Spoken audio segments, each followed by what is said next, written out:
ദൈവത്തിന്റെ ഭരണത്തിന് കീഴിലേ ദൈവാരാധനയുള്ളൂ. At the appointed time, all such questions will be answered if you have patience. Before you make any covenant or friendship with anyone, take Holy Spirit with you. ജലത്താലും ആത്മാവിനാലും ജനിക്കുന്നില്ലെങ്കിൽ ഒരുവനും ദൈവരാജ്യത്തിൽ പ്രവേശിക്കുക സാധ്യമല്ല. My dear brothers and sisters, today we are going to reflect about very important aspect of our life. I remember some time back, one man came to me and said, "Father, what is the best way of prayer? How shall I pray effectively? And what is the best prayer? And how to pray?" So I could not answer him immediately because it made me to think twice, because there are so many varieties of prayers. So what kind of prayer can be acceptable in front of God? And what is that God expects us to pray? What type of prayer that God expects us to pray? So this made me to think. So the more I thought and the more I prayed over for the answers, the answer God said was, look at the life of Jesus. How did he pray? And that's how we should pray. So how did Jesus pray? And that's how we should pray. And how did the disciples pray? And that's how we should pray. We have two very powerful role models to pray. The way those who led a very powerful prayer life. So that should be our role model, and that should be the way we should be praying in our personal life. So most of our prayers are like we say the Rosary, Divine Mercy Chapel, and many other prayers in between. We ask for blessing, healing, miracles, wonders, and we tell the Lord, give these, give that, give these. So many varieties of prayer. We do pray every day because we learn from many places. But the best prayer, which is in the life of Jesus, learn from Jesus, learn from the disciples. So what is that the prayer which Jesus taught us, how to pray? So in order to see what kind of prayer Jesus taught us, we all know Jesus taught us our Father prayer. But when Jesus prayed, what did he pray? It is true that our Father prayer, which I explained to you some time back, and the talk is already available in the YouTube, and that is the explanation about the Our Father prayer. But that is a method of prayer. But what did Jesus pray? How did Jesus pray? Do you think Jesus prayed Our Father prayer every day, or any other prayer that Jesus prayed? So let us see the life of Jesus. When we look into the life of Jesus, we know many places Jesus go to the wilderness and he spent the whole night in prayer. Jesus went to the mountaintop and spent the whole night in prayer. Jesus went to a lonely place and he spent the whole day in prayer. So you can see so many examples in the Bible where we see Jesus is spending lots of time in prayer. But what did he pray? Even you can see sometimes Jesus is praying in the midst of the people, in the midst of the middle, sitting among the disciples. Jesus used to pray. The disciples must have overheard some of his prayers. And some of the prayers Jesus prayed loudly so that everybody should be able to hear. Some of the prayers Jesus prayed loudly and the disciples heard him praying and they wrote it down. That is why I told you, if you really want to know what kind of prayer Jesus prayed, then look at the Bible. The disciples have written down what kind of prayer and what is the theme of his prayer. The theme of the prayer of Jesus is this. I'll give you some examples from the Bible, then you will understand the theme of the prayer. Let us read Gospel of Matthew chapter 15 verse 36. Gospel of Matthew chapter 15 36. Gospel of Matthew chapter 15 verse 36. He took the 7 loaves and the fish, and after giving thanks, he broke them and gave them to the disciples, and the disciples gave them to the crowds. So this is about multiplication of 7 loaves of bread for 4,000 people. You can see Jesus is taking the bread and breaking it and giving to the disciples. You know, you don't see anything supernatural in this action. You don't see anything supernatural. This is all natural action. Taking, breaking, giving. So natural actions which we all do in our daily life. Breakfast, we take, break, eat, or give it to someone and eat. So this is normal action. But what is extraordinary in this action? If you read it carefully, then you will see something is different. Something is special. He took the 7 loaves and the fish. And then the next word, after giving thanks to the Heavenly Father. Then he broke and gave it to the disciples and the crowds. So what does it mean? In this natural action, there is something extraordinary, that is this. He gave thanks to the Father. So, if you look into the life of Jesus, I'll give you another example. We read Gospel of John chapter 6 verse 11. Gospel of John chapter 6 verse 11. We read like this. Gospel of John chapter 6 verse 11. Then Jesus, this is 5 loaves of bread for 5,000 people. Then Jesus took the 5 loaves, and when he had given thanks, he distributed them to those who were seated. So also the fish, as much as they wanted. See, he gave thanks. All the other actions are very natural. He took the bread and broke it and gave it to them. But in between, something supernatural. He gave thanks to the Father. And the miracles happens in that moment. The moment he gave thanks to God the Father, miracle happens. Because when he is taking, the miracle doesn't happen. When he's breaking, it doesn't happen. When he's giving, it is because of the thanksgiving, the miracle happens. Because of the thanksgiving. For example, another example. Gospel of John chapter 11. Gospel of John chapter 11 verse 40 onwards. This is this is raising Lazarus from death. Jesus said to her, Martha, Jesus said to Martha, did I not tell you that if you believed, you would see the glory of God? Did I not tell you that if you believed, you would see the glory of God? Then verse 41. So they took away the stone, because Jesus had told the people to take away the stone. Take the stone away. But Martha said, no, because it is already started to stench. We can't even stand here if you remove the stone. So please don't remove the stone. Then Jesus said, if you believe, you will see the glory of God. Did I not tell you? Then Jesus told them to remove the stone, and they took away the stone. And Jesus looked upward and said, Jesus looked upward. You know, there were so many people standing around Jesus. All the people are watching what Jesus is going to do. They were all eagerly waiting to see what Jesus is about to do. And Martha and Mary, Pharisees and Sadducees, all the disciples, everybody is watching. And Jesus is alone. Everyone is pointing towards him, looking at him. Then what did Jesus do? He removed the stone. And now what else? Then Jesus looked upward. He looked upward. If I was there in the place of Jesus, I would have prayed, Father, people are watching me. I am going to say something. You have to perform miracle and bring that man who is dead, bring that man alive. Otherwise, my name will be spoiled. All these people will stone at me. Then there is no meaning in my ministry. So please do some miracle. Otherwise, I am in danger, because people are all watching me. They are all waiting to see something. And if I could not perform a miracle, everything will be in vain. Please help me. Please perform miracle. Please heal him. Please raise him from the death. This would have been my prayer. But thank God, it was Jesus, not me. And Jesus, standing in front of the tomb, Jesus said, looked upward. He looked upward. And what did Jesus say? Father, see, this is one of those prayers which he normally used to pray silently, but here he prayed loudly so that people can hear it. And thank God the disciples heard it and they wrote it down in the book, the Gospel of John chapter 11. John himself heard it and wrote it down. And this is one of those prayers. And Jesus prayed like this, Father, I thank you for having heard me. I thank you for having heard me.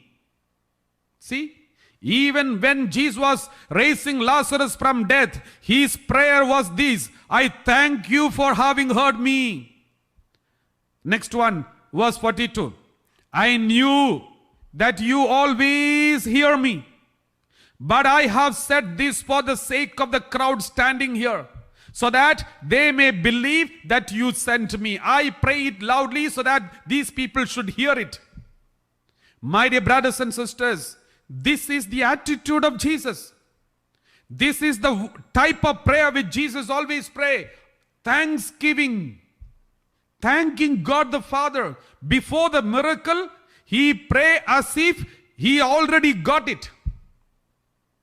He always prayed, his prayer means thanksgiving. He always thanked Father as if his prayer is already heard. We read like this in Hebrew chapter 11 verse 6. Hebrew chapter 11 verse 6. Can you read now? And without faith, it is impossible to please God. Without faith, it is impossible to please God.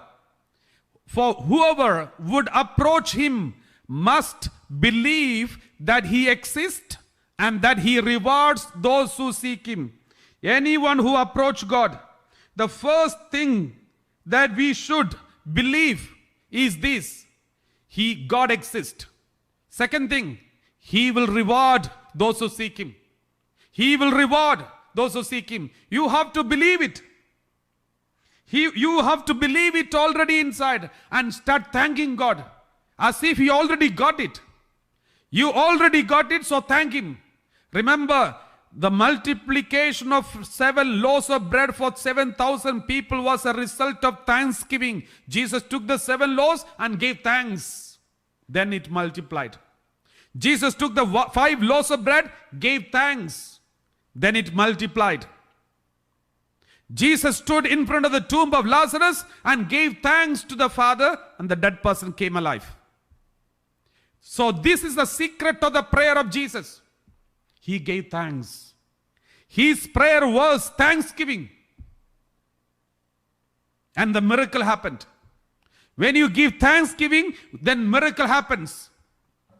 Let us read 1 John chapter 5 verse 14. 1 John chapter 5 verse 14.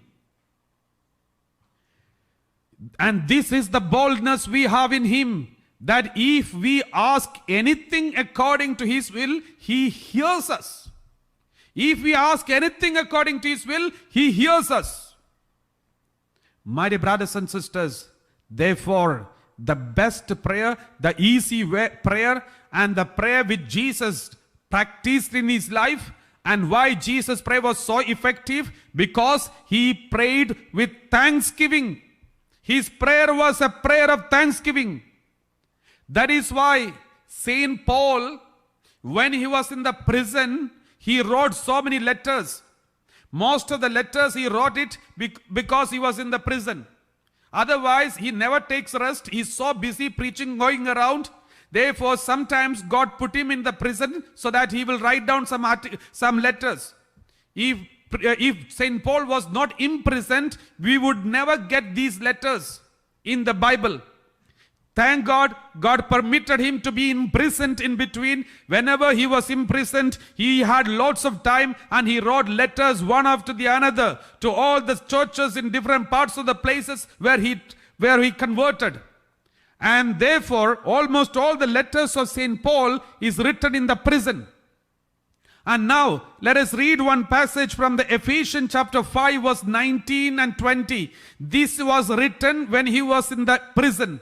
He was being tortured in the prison. He was wounded in the prison. His hands and legs were chained in the prison. But in spite of being chained, his hands and legs, he wrote, in spite with the chains in his hand, he wrote the letter to Ephesians. With all the wounds in his body, he wrote the letter to Ephesians. And we read like this. When he was writing the letter to Ephesians with the chains in his hand, chains on his leg and wounds in his body, he wrote like this. Verse 18 onwards. You can take 18 onwards. 18, 19, 20. Do not get drunk with wine, for that is debauchery, but be filled with the Holy Spirit. Verse 19. As you sing psalms and hymns and spiritual songs among yourselves, singing and making melody to the Lord in your hearts. See, in the prison, the Lord, Saint Paul says, you have to sing psalms, spiritual songs yourself, singing and making melody to the Lord in your hearts. Verse 20. Giving thanks to God the Father at all times and for everything in the name of our Lord Jesus Christ. See, why did Paul say this? Where is he now? He has written this article, this letter when he is in the prison. His hands and legs are chained. His body is wounded. And he says, giving thanks to God the Father at all times. That means even when you are in prison, give thanks to God. Even when your hands and legs are chained, give thanks to God. Even when you are afflicted with the sickness, give thanks to God like Job. God gave me, God has taken everything away from me. Blessed be the name of the Lord. So this is what he prayed. And the Lord says, St. Paul said, even when you are imprisoned, give thanks to God. Giving thanks to God the Father at all times and for everything in the name of our Lord Jesus Christ.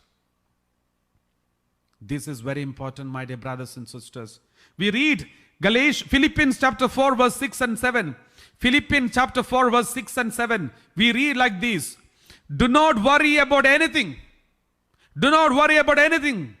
But in everything by prayer and supplication with thanksgiving, let your requests be made known to God. If you want to pray, pray. But in that prayer, there should be thanksgiving. Let every prayer and supplication be offered to God with thanksgiving. One day one lady came and said, Father, my husband is drunkard. He is not coming out of the drunkardness. How do I pray? I asked her, how do you pray? Then she said, Father, I'm asking God, deliver my husband, deliver my husband, deliver my husband. Every day I pray. My dear daughter, the Lord, I told her, my dear daughter, you have to pray as if the Lord has already heard your prayer and answered. Then she said, how do I pray? Tell the Lord, Lord, I thank you for having heard my prayer and set my husband free. I thank you, Lord, for setting my husband free. Thank you, Lord, for delivering my husband from the alcohol addiction. I thank you, Lord. In all the circumstances, in all crisis and struggle, give thanks to the Lord. Even when you are tortured, give thanks to God. Even when you are wounded, give thanks to God.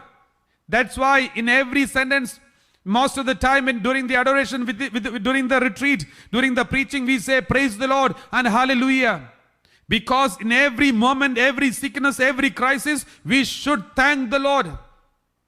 This is what God expects. That is why we read like this in the word of God. Romans chapter 1 verse 21. Romans chapter 1 verse 21. Romans chapter 1 21. For though they knew God, they did not honor him as God or give thanks to him. But they became futile in their thinking and their senseless minds were darkened. You know why many people are always in sinful bondage? Why many people are in sexual sins? Why many people are not able to come out of the addictions? Because they are not ready to thank God. They are not ready to thank God.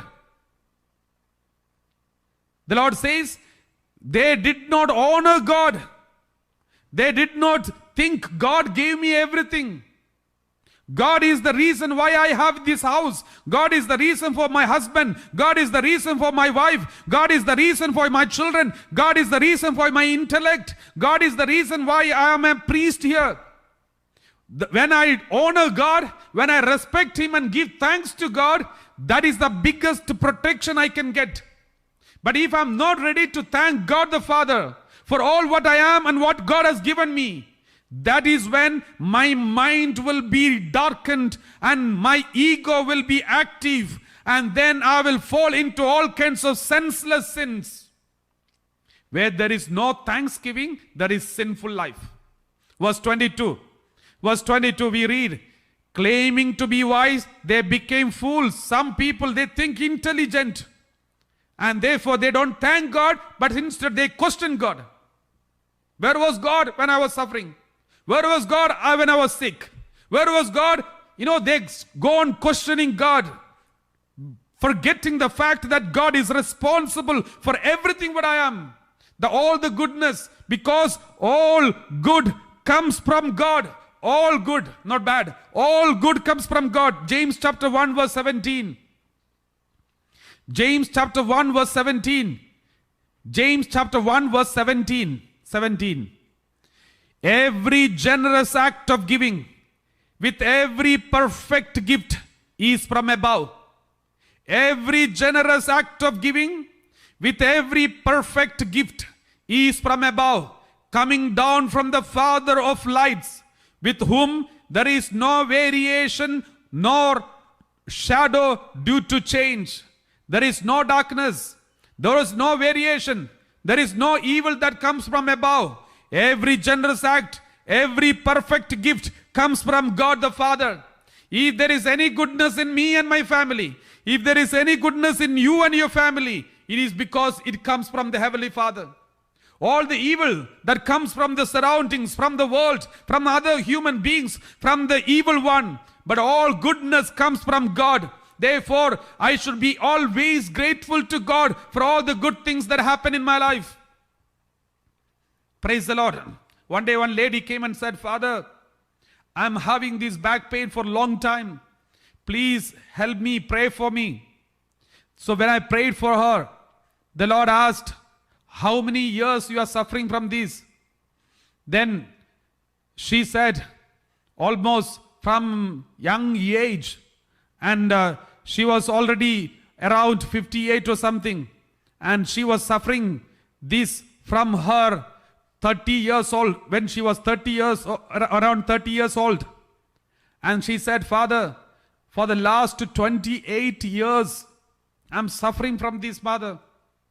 I'm not getting healed. I'm taking medication every day. Then I told her, my dear brothers, my dear sister, for the last 30 years, in the beginning, the first 30 years, God has given you a perfect back without any problem, a perfect body. Have you ever thanked God for that? Then she said, Father, I never thought of it. Then I said, because of this back pain for the last 28 years, there were many good things happened in your life. Can you tell me some good things? Then she tried to think and she told me some good things that happened because of the back pain. Many sins which she should have committed, but she did not commit because of this back pain. Many things, there are so many other things which she did not do because of this back pain. And she said, these are the good things that happen because of this back pain. Then I told her, from now on, when you pray and start giving thanks to God for all the good things that happen in your life because of this back pain. And also thank God for the perfect body God has given you for 30 years. Start thanking God. Then you will see the changes taking place in your body. And she started thanking God. She did it sincerely. And then she started experiencing the healing in her body. I remember another time, one boy came here. He was going through a depression type of thing. He was angry with his father, mother, everyone. And his parents brought him here. Then I spoke to him and I told him, okay, I will give you 2 hours. Go and sit in the chapel. Take a A4 size paper and pen and write down all the good things the Lord has given you. And then he went and started writing down everything fast. Within half an hour, he came to me with a big list of good things. Then I told him, I'll give you half an hour more. Go and sit in the chapel and pray and thank the Lord one by one. Take one by one all the good things that happen in your life and say, thank you, Father. Thank you, Father, for these things. Thank you, Father, for these things. And one by one, pick up one by one all the good things that happen in your life and thank the Heavenly Father. You will see the changes taking place in your life. He went back, and after some time, he did not come back within half an hour. After 1 hour, when I went to him, to the chapel, I saw him shedding tears.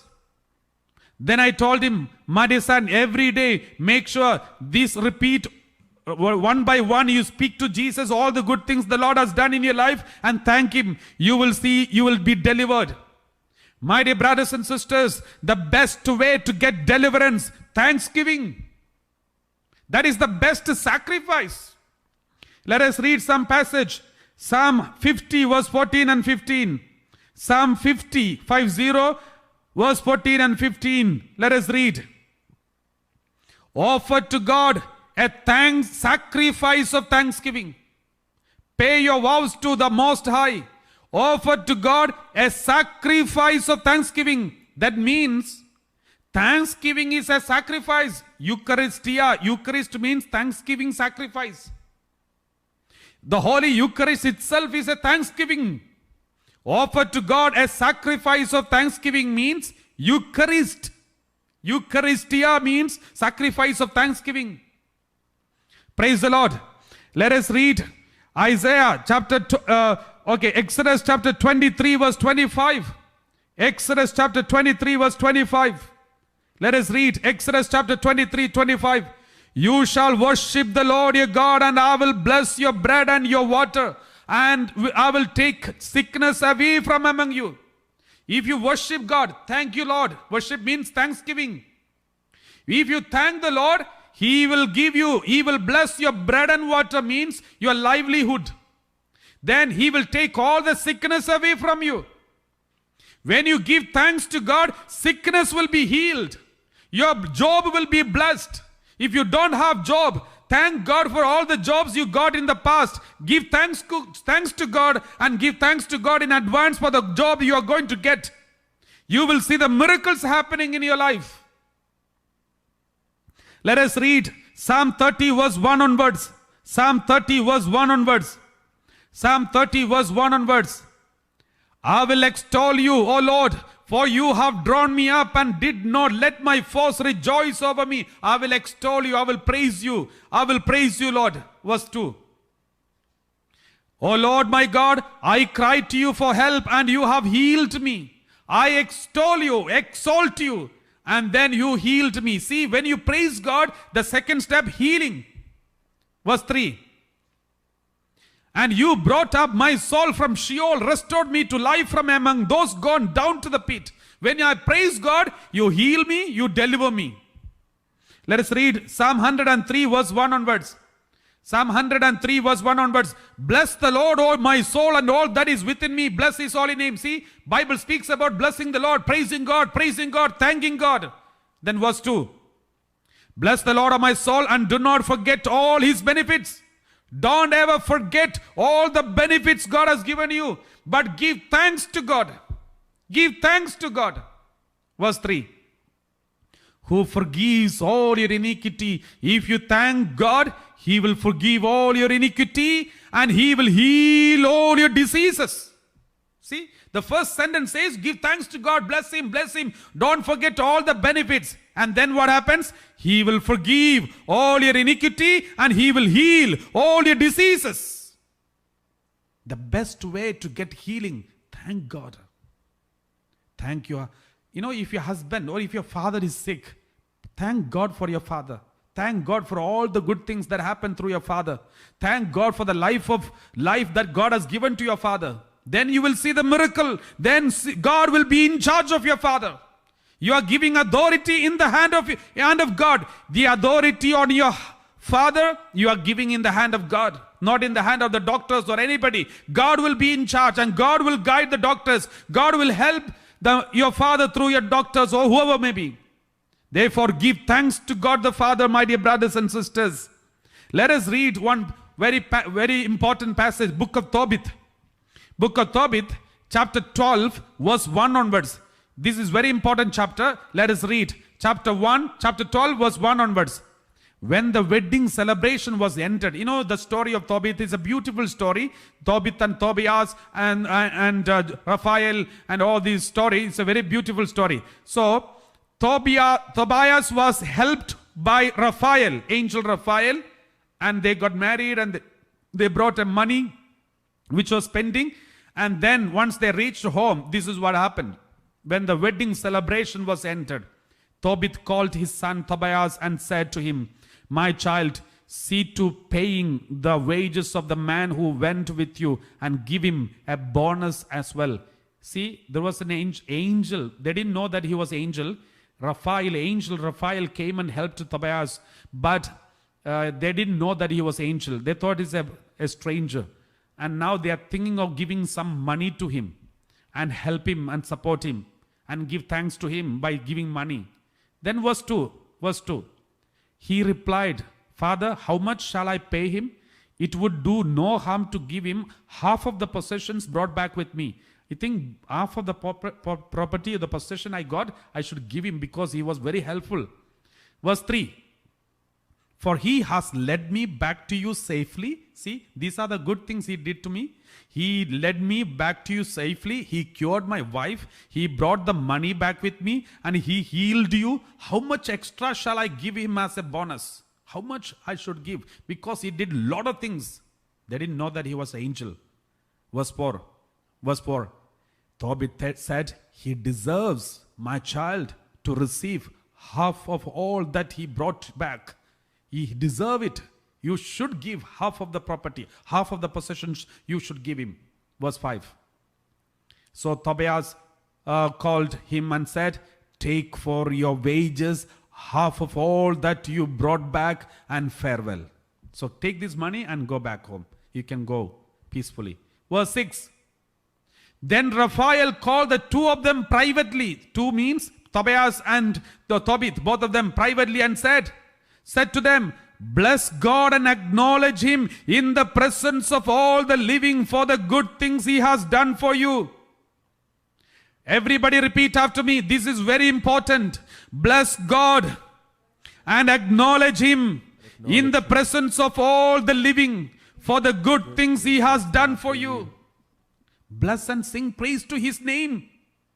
With fitting honor declare to all people the deeds of God. Do not be slow to acknowledge him. See, Angel Raphael expected only one thing from Tobias and Tobit. Only one thing. What did he expect?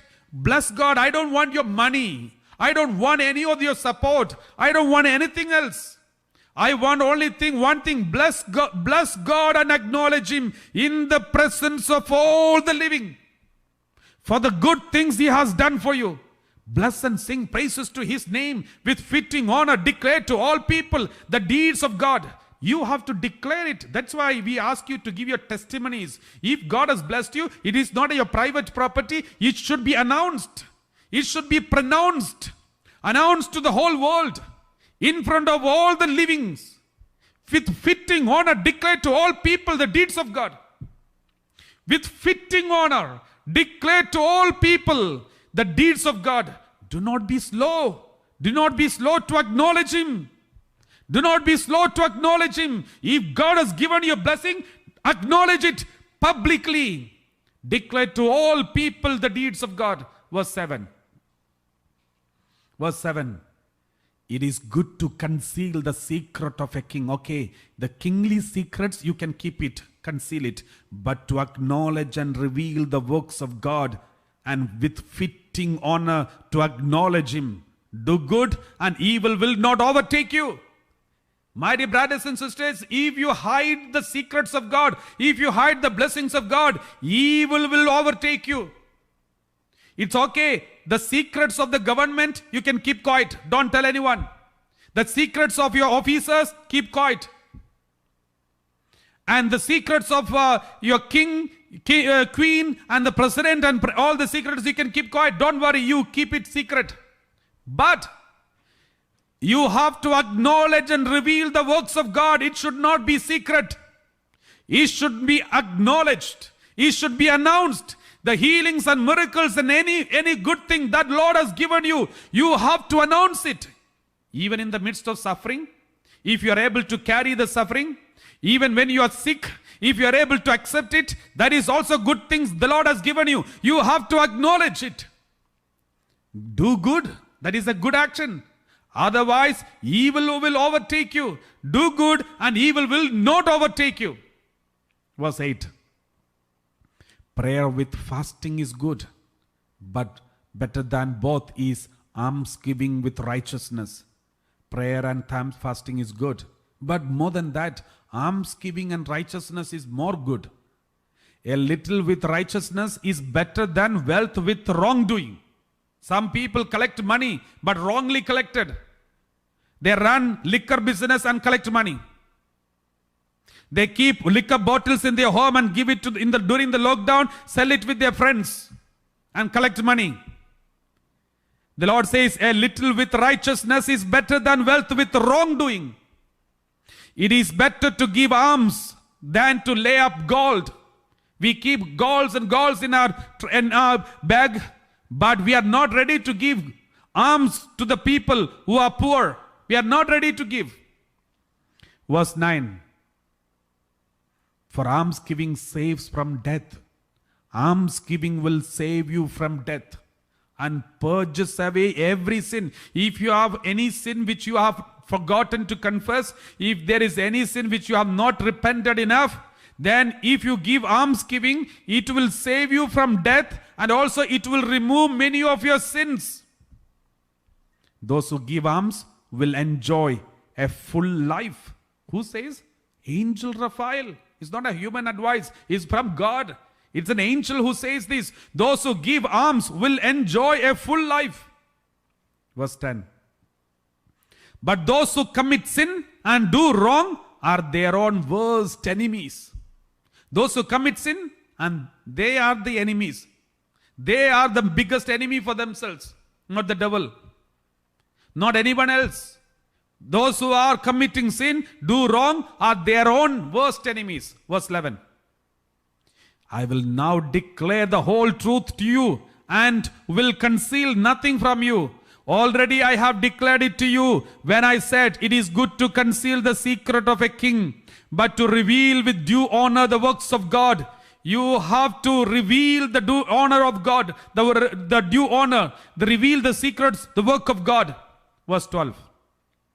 So now when you and Sarah prayed, it was I who brought and read out the record of your prayer before the glory of the Lord. And I likewise, whenever you would bury the dead, all the almsgiving, all the prayer which you did, I was the one who collected all your prayer and read it out in front of the Heavenly Father. I was the one.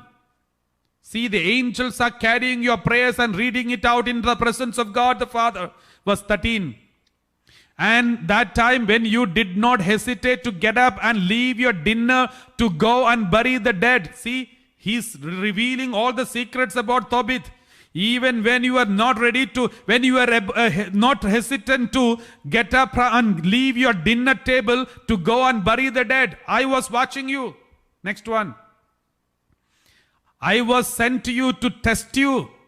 And at the same time, God sent me to heal you. And Sarah, your daughter-in-law, remember, Tobit was helping poor people, but he got something on his eyes from a bird and his eyesight was lost. Everybody made fun of him and said, you are so good and you are so righteous, you helped so many people, then where is God? Why did it happen to you? You lost your eyesight. See, people made fun of him. But what did God do? God sent his angel, Raphael, and Raphael came and healed him. See, which nobody experienced. An angel from heaven comes and heals him. This is what happens when you are faithful to God. Maybe some tragedies may happen. Maybe some crisis may happen. Ultimately, God will never abandon you. In the right time, he will lift you up. When you are really in need, he will send angels to heal you. I was sent to you to test you. And at the same time, God sent me to heal you and Sarah, your daughter-in-law. Verse 15. I am Raphael, one of the 7 angels who stand ready and enter before the glory of the Lord. Stand ready. God, angels are always stand ready, ever ready. Verse 16. The 2 of them were shaken. They fell face down for they were afraid. They were so afraid. Next one. But he said to them, do not be afraid. Peace be with you. Bless God forever. Bless God forevermore. See, this is only one thing which angel Raphael repeatedly asking them. Bless God, praise God, give thanks to God. That's all we need to do. Verse 18. As for me, when I was with you, I was not acting on my own will, but by the will of God. Bless him each and every day, sing his praises. See, angel is again telling them, bless him each and every day, sing his praises. Angel said, bless him each and every day and sing his praises. From this you will know one thing. This is exactly what Jesus always did. Gave thanks to God the Father. He went up to the mountain, gave thanks to God the Father. When he was in the wilderness, he gave thanks to God the Father. When he was multiplying the 5 loaves of bread for 5,000 people, he gave thanks to God the Father. When he was multiplying 7 bread for 4,000 people, he was blessing God, thanking God. And when he was raising Lazarus from death, he thanked the Father. So all this resurrection of the Lazarus was a result of the thanksgiving. The resurrection of Lazarus was the result of a thanksgiving. Multiplication of the 5 loaves of bread for 5,000 was result of a thanksgiving. All the miracles and healings are result of thanksgiving. That is why during the adoration, we spent maximum time worshiping God, singing together, singing his praises every day. In the live streaming you have watched, we are praising God every time, always worshiping God for every good thing the Lord has done. Because it is a command from Angel Raphael, bless him each and every day and sing his praises. Verse 19, although you were watching me, I really did not eat or drink anything, but what you saw was a vision. As if he was eating and drinking. Verse 20, because the angels doesn't need our food. So now get up from the ground and acknowledge God. Again, the angel Raphael said, again he said, acknowledge God. See, I am ascending to him who sent me. Write down all these things that I have happened to you. And he ascended. See, one more thing I would like to tell you, my dear brothers and sisters, there are so many people who are having extraordinary experiences from God or through angels or Mother Mary. There are many people do have extraordinary experience. Some people receive dreams and dreams. Some people receive so many visions. Some people have some extraordinary experiences. You know what you need to do? This is what all the spiritual fathers say. This is what Angel Raphael also say. Make sure, even if you don't get a spiritual father, don't worry. God will give you a spiritual father when you are really in need of. But meanwhile, please write down every God experience in a notebook. Please write it down somewhere. Every God experience, you experience it, write it down somewhere. It will be useful for you. And that's the reason Angel Raphael told Tobias and Tobit, write it down. Write down all these things that have happened to you. And he ascended. Verse 21, next one. Then he stood up and could see him no more. 22. They kept blessing God. What did they? After once the angel told them, this is what you are supposed to do. Until then, he didn't know what to pray. But from that day, they kept blessing God and singing his praises, and they acknowledged God for these marvelous deeds of his when an angel of God had appeared to them. See, they kept blessing God means they were going on blessing God, singing hymns, singing his praises. Singing and praising God is the most important prayer. There are so many things to speak to you, my dear brothers and sisters, but let me conclude here. This is the best way of prayer. Forget about everything else. I am not telling you all the other prayers are wrong, but this is the way of prayer which Jesus practiced, and this is the way of prayer which Angel Raphael told us to practice. This is the way of prayer with the apostles prayed when they were imprisoned. And this is the way of prayer our ancestors in the 1st century and 2nd century followed. This is the way of prayer we should be following, because Holy Eucharist itself is the same prayer. The Holy Eucharist itself, Eucharistia, means thanksgiving. The Holy Eucharist itself is thanksgiving. So this is the true way of prayer. In every Holy Rosary, Divine Mercy prayer, our attitude should be thanksgiving. When we pray supplications and everything, let our attitude be thanksgiving. Thank you, Lord, for healing me. Thank you, Lord, for listening to me. Thank you, Lord, for blessing me. Thank you, Lord, for blessing the whole world. Thank you, Lord. Thank you, Lord. Thank you, Lord. This should be our prayer, my dear brothers and sisters.